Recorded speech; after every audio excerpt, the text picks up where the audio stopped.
We have several trades and breaking news items to take a look at here around the NHL, including some more big news on the NHL waiver wire as well. On the trade front, we're taking a look at Riley Smith going to the Vegas Golden Knights. Plus, we have a goalie trade between Florida and Winnipeg. The Sharks have hooked up on a deal with the Panthers, and the Ducks have traded a defenseman to the Devils. And some surprising names on waivers coming up next.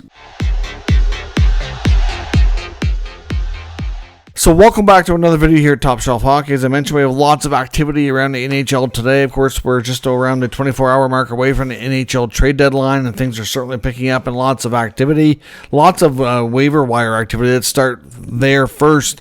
We had a few claims from the players that were on waivers yesterday, including the Nashville Predators picking up two of them. The Nashville Predators have picked up Jacob Vrana from the Washington Capitals and Jordan Oesterle from the Boston Bruins. So the Predators have certainly made a few trades here recently as well, so they could use the extra bodies, I guess. That trade they made yesterday with Pittsburgh with Bunting for Novak and Shen, to me, is still kind of mind-boggling. I don't really understand why these two teams hooked up on what appears to be an old-fashioned hockey trade for two teams not going anywhere near the playoffs, but it is what it is, I guess. But they pick up Vrana and Oesterle here for now, and the Blue Jackets have picked up now former Detroit Red Wing forward Christian Fischer.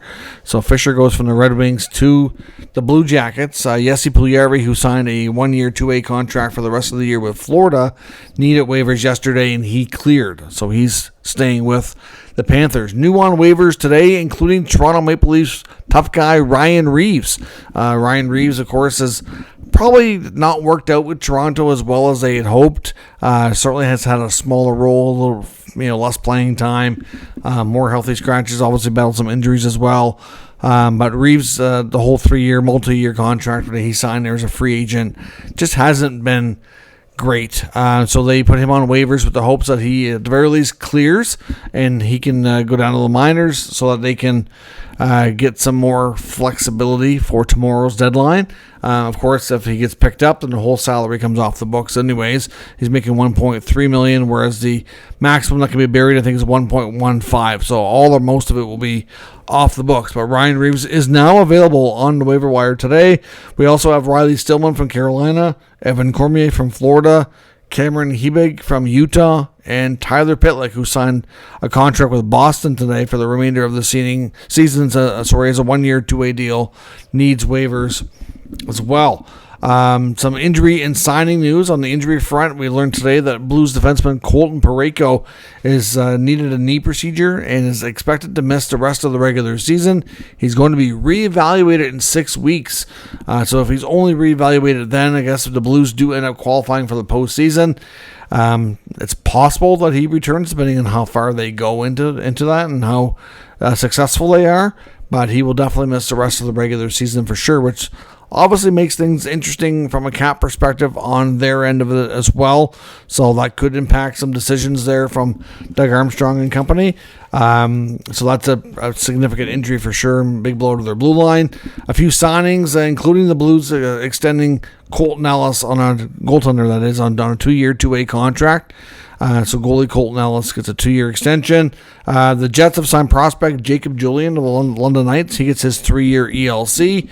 And the Red Wings have extended Austin Watson, who they brought in as a UFA, gets a 1-year, 2-way extension. Watson's had to take a smaller role and spend a fair bit of time in the minors here. Now, as I mentioned, we've got, I believe it's 4 trades here in total since my last video. So the Anaheim Ducks will kick things off today, trading veteran defenseman Brian Dumoulin to the New Jersey Devils, and they retained 50% of Dumoulin's salary. And in return, they get a 2nd-round pick in 2025 and prospect Herman Traff. So that's a pretty good return for a veteran third-pair defenseman. Certainly some of the prices being paid in this market has been pretty crazy so far, but the Ducks did really well on a Dumoulin deal here. The San Jose Sharks have then traded Nico Sturm and a 2027 7th-rounder to Florida for a 2026 4th-round pick. So obviously, that's a good pickup for Florida. They get another good bottom six forward, good size, sturdy, dependable fourth line centerman, which would be considered an upgrade based on what they have there now. So another, just one of those small, smart pickups by Florida. They seem to be really good, and Bill Zito's been excellent at finding these value players for small price tags, and he's done it again here, I think. The Jets and Panthers also hooked up on a goalie trade, swapping Chris Striedger going from Florida to Winnipeg, and then Capo Kakkonen going from Winnipeg to Florida.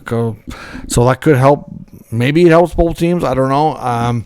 Certainly both guys are in situations where they're basically the number 3 goaltender on the depth chart. Kakkonen, of course, is a Finnish goaltender. Lots of Finn players in Florida, so hopefully a good environment for him from that perspective at least. And Chris Striedger's actually from Winnipeg, so he gets to go to his hometown team, and hopefully things work out. The biggest trade of the day so far here is Riley Smith, one of the original misfits here, going back to Vegas. So the New York Rangers trade Riley Smith to Vegas in exchange for former first-round pick and prospect Brendan Brisson, of course, son of top agent Pat Brisson, and a 2025 third-round selection. So the Vegas Golden Knights continue to move out first-round picks or first-round selected players.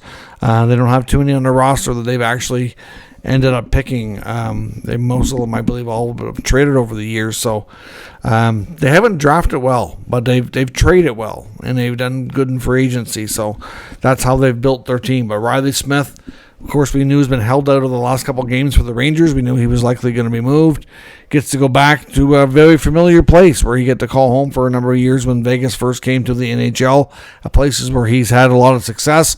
And really, I don't think Vegas really wanted to move Riley Smith last year, but they kind of had to make a difficult cap decision, and he was down to short term on his contract, a couple years left, and the money worked for what they needed to move, and it's just the way it worked out that he became a cap casualty. But now he's near the end of his contract, and he's heading back to finish things up and see what can happen. So certainly some interesting trades here so far. So Riley Smith to Vegas, Brian Dumoulin to New Jersey, Nico Sturm to Florida, along with the goalie trade between the Jets and the Panthers to shake things up today. And, of course, like I said, the big waivers news, Ryan Reeves on waivers, and, of course, Verana, Osterley, and Fisher all claimed heading to new teams. So let me know your thoughts on today's news and rumors so far here down in the comment section. We'll discuss further. We'll be back with another video, hopefully sooner than later, kind of recapping a lot of the other rumors around the league, because there's a lot of big names in play, and we'll kind of recap everything that we're hearing so far to see what